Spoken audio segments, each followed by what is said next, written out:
இன்னைக்கு நம்ம பார்ப்போம் அச்சரகணித பின்னங்களை பெருக்கலும் வகுத்தலும். அப்ப அச்சரகணித பின்னங்கள் பெருக்கல் வகுத்தல் கூட்டல் கழித்தல் அளவுக்கு கஷ்டமெல்லாம் இல்லை, அதை விட சிம்பிளா செய்யலாம். உதாரணத்துக்கு பார்ப்போம், இந்த கேள்வி நான் திரும்ப கீழே எழுதி செய்யறேன், கவனிங்க. 8 எக்ஸ் வர்க்கம் இருக்கு. அப்ப வர்க்கம்னு சொன்னா உங்களுக்கு தெரியும், இந்த எக்ஸ 2 தடவைகள் பெருக்கணும். பெருக்க போறோம் எக்ஸ் தர எக்ஸ், அடுத்து இருக்கு தர y, கீழ் 15 தர விருப்பமான தர அடையாளம் எழுதுங்க, எழுத முடிஞ்சவங்க நேரடியாக எழுதலாம். பாட விளங்காதவங்களுக்கு சேர்த்து விளங்கப்படுத்துறதுனால இந்த மாதிரி விளங்கப்படுத்துறேன். ஏ தர பி தர, அடுத்து இருக்கு 9, அப்ப நான் 9 ஏ அப்படின்னு எழுதுறேன். 20 எக்ஸ் தர y, உள்ளதுக்கு நான் சின்ன பெருக்கல் அடையாளம் போட்டு எழுதுறேன். வர்க்கம் உள்ளதை 2 தடவைகள் பெருக்கு. அப்ப கவனிங்க, இந்த இடத்துல மேலையும் கீழையும் பாருங்க, பொதுவா சுருக்கக்கூடிய எண்கள் காணப்படுதாங்க. அப்ப 8ஐயும் 15ஐயும் உங்களுக்கு பொதுவா சுருக்க முடியாது, பிரிக்க முடியாது. அடுத்து பாருங்க 8 இருக்கு 20 இருக்கு. 8லையும் 20ஐயும் சேர்த்து உங்களுக்கு பிரிக்கக்கூடிய ஒரு எண் 4. அப்ப உங்களுக்கு 4ஆல பிரிச்சீங்கன்னா உங்களுக்கு தெரியும் 2 தடவை, 20ல 4 5 தடவை. அடுத்து பாருங்க எழுத்துல தேடி எக்ஸ் இருக்கு, கீழே எங்கேயா ஒரு இடத்துல எக்ஸ் இருக்கான்னு தேடினீங்கன்னா இந்த இடத்துல ஒரு எக்ஸ் இருக்கு, இங்க ஒரு எக்ஸ் இருக்கு. அடுத்து மேல ஒரு எக்ஸ் இருக்கு, கீழே எங்கேயுமே எக்ஸ் ஒன்று இல்லை. அடுத்து y இருக்கு, கீழே ஒரு இடத்துல y இருக்கு. அடுத்து பாருங்க 9 பிரிக்கக்கூடிய ஒரு எண் இருக்கான்னு பாருங்க, பகுதி எண். 3ஆல பிரிக்கலாம் 3 தடவை. 15 3ஆல பிரிச்சா 5 தடவை. அடுத்து மேல தேடுறீங்க ஏ இருக்கு, கீழே ஏயால பிரிக்கக்கூடிய ஒரு எண் இருக்கு, இந்த ஏயும் வெட்டி விட்டுரும். இப்ப கவனிங்க மீதிப்படுற எண்கள். அப்ப யாரும் யோசிக்க கூடாது, இந்த 5ஐயும் சுருக்கலாம். ஏன்னா இது ஒரு பகுதி எண், இது ஒரு பகுதி எண். பகுதி எண்ணையும் சுருக்க முடியாது, பிரிக்க முடியாது. தொகுதி எண்ணையும் பிரிக்க முடியாது. அப்ப மீதிப்பட்டிருக்க எண்களை நீங்க பெருக்குங்க. 2 இருக்கு 3 இருக்கு, 2 6. எழுத்துல எக்ஸ் மட்டும்தான் காணப்படுது. கீழ் 5 இருக்கு 5 இருக்கு, 5 5ஆல பெருக்குங்க 25. அடுத்த எழுத்து பி, 6x கீழ் 25 பி. அடுத்த கேள்வி கவனிங்க, 18 இருக்கு. அப்ப நான் அதே மாதிரி எழுதுறேன் கேள்வி. 18 எம் தர எண், கீழ் 35 பி தர கியூ, தர 14 பி வர்க்கம் இருக்கனால நான் 2 தடவைகள் பெருக்கி காட்டுறேன். தர கியூ 27 எம். இந்த இடத்துல தர அடையாளம் விருப்பமா இருந்தா போடலாம், இல்லாட்டி டைரக்டாவே எழுதலாம். இப்ப கவனிங்க 18 இருக்கு, 18 பிரிக்கக்கூடிய ஒரு எண். 35 பிரிக்க முடியாது, 27 பிரிக்கலாம். பொதுவா வகுப்படக்கூடிய ஒரு எண் காணப்படுது. 9ஆல வகுக்கலாம், இந்த இடத்தையும் 9ஆல வகுக்கலாம். 9ஆல வகுத்தீங்கன்னா உங்களுக்கு தெரியும் 2 தடவைகள் காணப்படுது. 27 9ஆல வகுத்து பாருங்க, 3 தடவைகள் இருக்கு. அடுத்து பாருங்க 14 35, சாரி எழுத்துல தேடுங்களே, ஓடுறாவே நம்ம சுருக்குவோம். எம் எழுத்து இருக்கு, அடுத்து தேடுங்க எம் எழுத்து இருக்காது. உங்களுக்கு தெரியும் மேல ஒரு எம் இருக்கு, கீழே எம் தேடினீங்கன்னா இந்த இடத்துல இருக்கு எம் சுருக்கிட்டோம். எப்பயுமே சுருக்கக்குள்ள தொகுதி என்ன சுருக்கக்குள்ள மேல எழுதுங்க சுருக்கிட்டு, பகுதி என்ன சுருக்குனா கோடோன்ல வெட்டிட்டு கீழே எழுதி காட்டுங்க. அப்ப அதே மாதிரி திரும்ப தேடினீங்கன்னா உங்களுக்கு தெரியும் எண் இருக்கு, எண் இல்லை எங்கேயுமே. 14 சுருக்கலாம் 7ஆல 2 தடவைகள், 35 7ஆல சுருக்குனீங்கன்னா 5 தடவைகள். சுருக்குறோம் கீழே எழுதுங்க.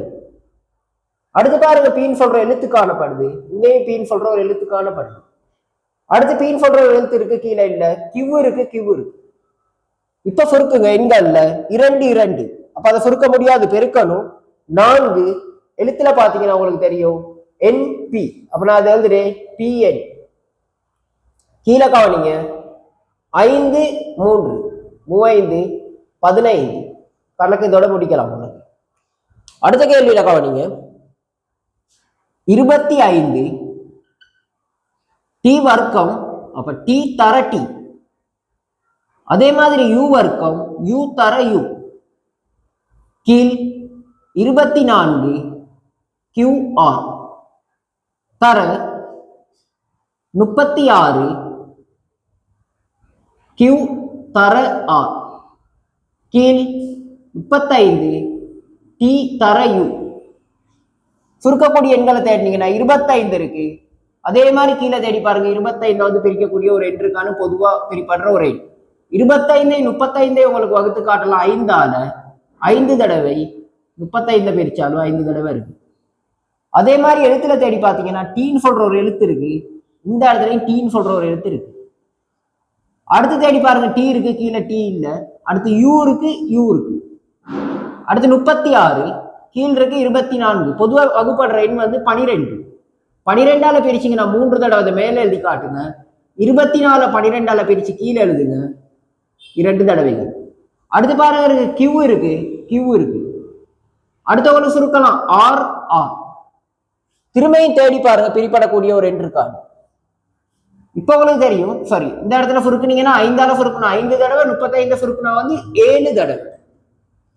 இப்ப பெருக்கக்கூடிய எண்களை பாருங்க, 3 5 பெருக்குனீங்கன்னா உங்களுக்கு வந்து 15 கிடைக்குது. எழுத்துல பாருங்க டி யு, டி யு. கீழே காணப்படுற எண்களை தேடி பாருங்க, 2 7 7 2 14. கணக்கை வந்து முடிக்கணும், எழுதிக்குங்க.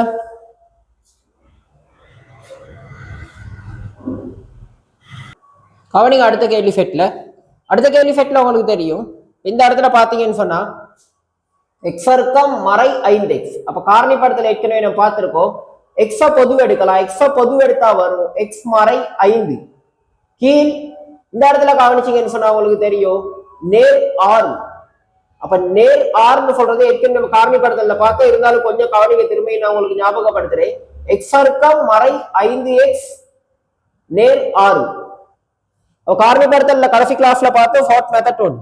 நேர் 6ஆ இருந்தா கூட்டி வரணுமா கழிச்சு வரணுமா? அப்ப கூட்டி வரணும். உங்களுக்கு கூட்டி 5 கிடைக்கிற பெருக்கம் எதுன்னு நீங்க பார்க்கணும். கூட்டி 5 கிடைக்கிற பெருக்கம் எது? 2 6. அப்ப கூட்டி வரணுமா இருந்தா குறியீடுகள் 2 எப்படி இருக்கணும்னா ஒரே மாதிரி குறியீடுகளா இருக்கணும். ஆகவே மறை இருந்தா மறை மறை. அப்ப ஷார்ட் மெத்தட் எப்படி பார்த்தோம்? எக்ஸ் எழுதுவோம் மறை 3, எக்ஸ் எழுதுறோம் மறை 2. அப்ப டவுட்டா இருந்தா காரணி படத்தில் சொல்றது வீடியோ போய் செக் பண்ணி பார்த்துக்கோங்க. அப்ப நான் டிரெக்டா எழுதுறேன் இந்த இடத்துல எக்ஸ் மறை 3 எக்ஸ் மறை 2.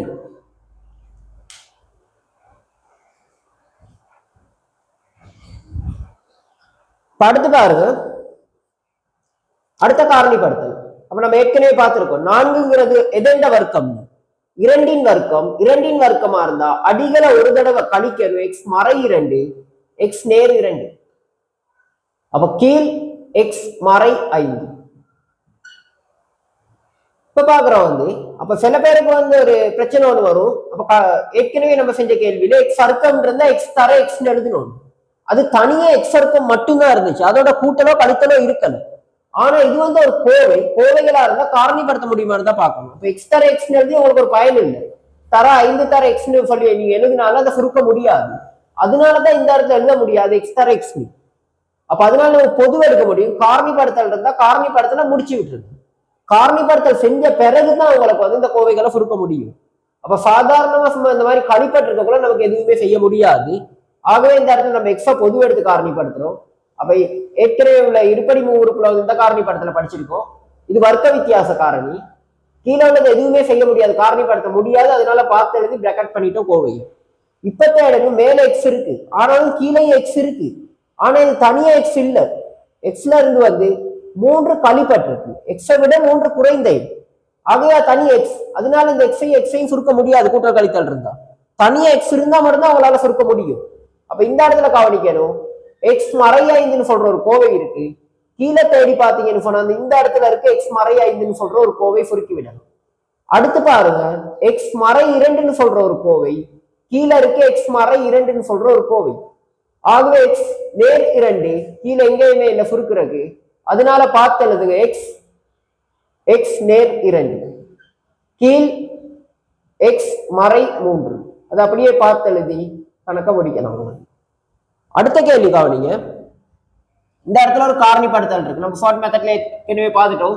மறை 10 கூட்டி வரணுமா கழிச்சு வரணுமா? கழிச்சு 3 கிடைக்கிற பெருக்கம் எதுன்னு பாத்தீங்கன்னா உங்களுக்கு தெரியும் I2 10 ஆகவே மறையில விட வரணும். இந்த இடத்துல மறை குறியீடு இருந்தா பெரிய இலக்கத்துக்கு மறை, சிறிய இலக்கத்துக்கு நேர். அப்போ ஒரே வரியில காரணிப்படுத்தல எழுதலாம் உங்களுக்கு. எக்ஸ் மறை 5 எக்ஸ் நேர் 2 கீழ் வர்க்க வித்தியாச காரணி. வர்க்க வித்தியாசம்னு சொன்னா ஒரு நிறை வர்க்க எண் இருக்கக்கூடிய 25 ஒரு நிறை வர்க்க எண். எதெண்ட வர்க்கம்னா 5 வர்க்கம். அப்ப அடிகளை ஒரு தடவை கழிக்கிறோம். எக்ஸ் மறை 5 எக்ஸ் நேர் 5 தர அடுத்தவங்களுக்கு வந்து காரணிப்படுத்தல வந்து எக்ஸ பொது எடுக்கலாம். எக்ஸ பொது எடுத்தா எக்ஸ் நேர் 5. அப்ப கீழே காணப்படுறது திரும்ப ஒரு வர்க்க வித்தியாச காரணி. 4 எதெண்ட வர்க்கம்னு பார்க்கணும். அப்ப 2 வர்க்கம் எக்ஸ் மறை 2 எக்ஸ் நேர் 2. அப்ப காரணிப்படுத்தல் பிரச்சனையானவங்க வந்து டிரெக்டா இந்த பாடம் விளங்காது. நீங்க காரணிப்படுத்தல்னு சொல்ற அந்த வீடியோஸ் எல்லாம் ஓர்டரா பார்த்துக்குவாங்க. அப்பதான் விளங்கும். இல்லாட்டி வந்து பாடம் வந்து விளங்குறது கொஞ்சம் கஷ்டமாகும். அப்ப இந்த இடத்துல கவனிங்க. ஏ மறை 5. அப்ப ஏ மறை 5ஐயும் ஏ மறை 5ஐயும் சுருக்கலாம். அடுத்து பாருங்க எக்ஸ் நேர் 2 எக்ஸ் நேர் 2 சுருக்கலாம். அடுத்து மீதி பாடுற எக்ஸ சுருக்கிற குறை இன்னொன்னு இல்ல. எக்ஸ் நேர் 5 சுருக்கிற எக்ஸ் நேர் 5ஐயும் எக்ஸ் நேர் 5ஐயும் சுருக்கலாம். இப்ப இந்த இடத்துல உங்களுக்கு பேலன்ஸ் ஆகியிருக்கு. எக்ஸ் கீழ் எக்ஸ் மறை 2. அடுத்த கேள்வி கவனிங்க திரும்ப. அப்ப இந்த இடத்துல நான் காரணிப்படுத்தல் டிரெக்டா எழுதுறேன். நீங்க காரணிப்படுத்தல செஞ்சு பார்த்துட்டு எழுதுங்க. அப்ப நான் இப்படி எழுதக்கூட நேர் 12 கூட்டி வரணுமா கழிச்சு வரணுமான்னு பார்த்தா கூட்டி வரணும். கூட்டி 7 கிடைக்கிற பெருக்கம் 4 12. ஆனா இந்த இடத்துல பி இருக்கனால நீங்க கூடுதலா ஒரு பிஏ சேர்த்து விடுங்க. ஷார்ட் மெத்தட்ல செய்யறவங்க எல்லாத்தையும் எழுதி பார்த்து ஃபுல்லா எழுதி பார்த்து காரணிப்படுத்தல முடிங்க. அப்ப நான் ஒரே வரியில் எழுதுறேன். ஏ இந்த இடத்துல குறியீடு பாத்தீங்கன்னா நேர் நேர். ஆகவே நேர் 4b. அடுத்த காரணிப்படுத்தல் வரும் ஏ நேர் 3b. கீழே உள்ள காரணிப்படுத்தல் உங்களுக்கு எழுதலாம். ஏ மறை 9b வர்க்கம் இருக்கு. 9 எதெண்ட வர்க்கம் 3 வர்க்கம். பி வர்க்கம் இருந்தா எனக்கு கட்டாயம் பி எழுதிக்கணும். ஏ மறை 3b இருந்தா அடுத்து எழுதலாம் உங்களுக்கு ஏ நேர் 3b. அடுத்து காரணிப்படுத்தல் எதுவுமே இல்லை. அப்படியே பார்த்து எழுதுங்க. ஏ மறை 3b பிரக்கெட் பண்ணுங்க. ஏ நேர் 4b பிரக்கெட் பண்ணுங்க. இந்த இடத்துல பாத்தீங்கன்னா உங்களுக்கு தெரியும் ஏ நேர் 4b ஏ நேர் 4b ஏ நேர் 3b ஏ நேர் 3b ஏ மறை 3b மறை 3b. இதெல்லாம் சுருக்கக்குள்ள உங்களுக்கு கிடைக்கிற விட வந்து 1 கிடைக்கும். எல்லா இடமும் 1 கிடைக்கும். இப்ப எல்லாத்தையும் பெருக்குனீங்கன்னா 1 கீழே 1 ஆக விட வந்து 1 1 1ஆல பிரிச்சா 1 தான். எழுதுங்க.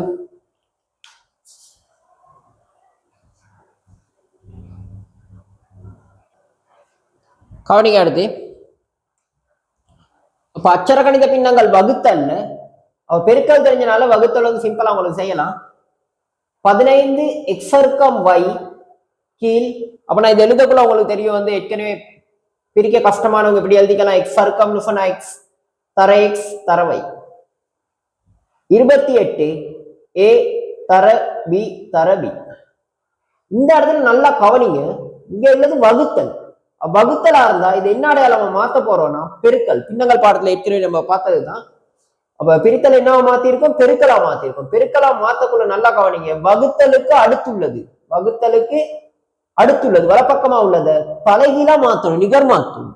நிகர் மாற்றக்குள்ள உங்களுக்கு தெரியும் 14 ஏ தர பி. 14 ஏ தர பிய மேல எழுதிட்டு 5 எக்ஸ் ஒய் வர்க்கம்னு சொல்றத நான் கீழே எழுத போறேன். 5 எக்ஸ் தர y வர்க்கமா இருந்தா y தர yன்னு 2 தடவை எழுது. அப்ப சுருக்க லேசா இருக்கும். உங்களுக்கு வந்து பிழை வராது. இந்த இடத்துல கவனிங்க. இப்ப பெருக்கல் பாடத்துல நம்ம என்ன வேலை செஞ்சோமோ அதே தான் இந்த இடத்துல இருக்கு. வெறும் பெருக்கலா மாறிடுச்சு. இப்ப உங்களுக்கு தெரியும் 15 இருக்கு. 5ஆல உங்களுக்கு வகுக்கலாம் 3 தடவை. 5ஆல வகுப்படக்கூடிய இங்க இருக்கு 1 தடவை. அடுத்து இருக்கு எக்ஸ் இருக்கு எக்ஸ் இருக்கு. அடுத்து என் y இருக்கு y இருக்கு. அடுத்து 14ஆல வகுக்கலாம் 1 தடவை. இந்த இடத்துல 2 தடவை. ஏ இருக்கு ஏ இருக்கு ஏயும் சுருக்கி விட்டுலாம். அடுத்து பி இருக்கு பி இருக்கு பியையும் சுருக்கு. இப்ப மீதிப்பாடு 2 இருக்கு உங்களுக்கு 3 இந்த இடத்துல எக்ஸ் 3 எக்ஸ் கீழ் 2 பி ஒய் எழுதுனீங்கன்னா 2 பி ஒய். கணக்கு இதோட முடியும். அடுத்த கேள்வி கவனிங்க. அடுத்தவங்களுக்கு தெரியும் இந்த இடத்துல பாத்தீங்கன்னு சொன்னா காரணிப்படுத்தணும் கட்டாயம். இது கோவைகளா இருந்தா காரணிப்படுத்த முடிஞ்சா காரணிப்படுத்தணும். எக்ஸ் வர்க்கம் இருக்குன்னு சொல்லி 2 தடவை எழுதுறது. நேர் 35 கூட்டி வரணுமா கழிச்சு வரணுமான்னு பார்க்கணும். அப்ப நேர்ல இருந்தா கூட்டி வரணும், மறையில இருந்தா கழிச்சு வரணும். 12 வர்ற பெருக்கம் 7 5 35, ரெண்டுக்கு ஒரே மாதிரி குறியிட்டு வரணும், மறை மறை. அப்ப டிரெக்டா எழுதலாம் எக்ஸ் மறை 7 எக்ஸ் மறை 5. காரணி படத்துல முடிச்சிட்டோம். அடுத்த வரியில கவனிங்க, வர்க்க வித்தியாச காரணி ஒன்று இருக்கு. எக்ஸ் 49 சொல்றது 7 வர்க்கம் எக்ஸ் மறை 7 எக்ஸ் நேர் 7. வகுத்தல் இருந்தா இந்த பெருக்கலாம் மாத்திரம், கீழே உள்ளதை அப்படியே பார்த்து மேல எழுதலாம். காரணிப்படுத்தல் இல்லாதனால நான் நேரடியா எழுதுறேன் எக்ஸ் நேர் 7 பிரக்கெட் மட்டும் பண்றேன். ஆனா மேல உள்ளதுல காரணிப்படுத்தல் இருக்கு. சாதாரண இன்னொரு காரணிப்படுத்தல உங்களுக்கு தெரியும், எக்ஸ் வர்க்கம் எக்ஸ் இருந்தா உங்களுக்கு பொது எடுக்கலாம். எக்ஸ பொது எடுத்தா இந்த இடத்துல உள்ளது எக்ஸ் வர்க்கம், ஆகவே பிரக்கெட்ல எக்ஸ் நேர் 5. எந்த காரணிப்படுத்தல் இருந்தாலும் மேல உள்ள காரணிப்படுத்தல அப்படியே கீழே காரணிப்படுத்தலாம் செஞ்சு இடையடி. இந்த இடத்துல கவனிச்சிங்கன்னா உங்களுக்கு தெரியும் எக்ஸ் மறை 7, கீழே தேடி பாக்குறீங்க எக்ஸ் மறை 7க்கு எக்ஸ் மறை 7 வெட்டுப்பட்டுரும். எக்ஸ் மறை 5 எக்ஸ் மறை 5 சுருக்கிறக்கு என்ன ஒண்ணு இல்லை இந்த இடத்துல. எக்ஸ் நேர் 7 எக்ஸ் நேர் 7 வெட்டுப்பட்டுரும். அவ மீதி படுறேன்றது மேல எக்ஸ் மறை 5 கீழ் எக்ஸ் எக்ஸ் நேர் 5 எழுதிக்குங்க.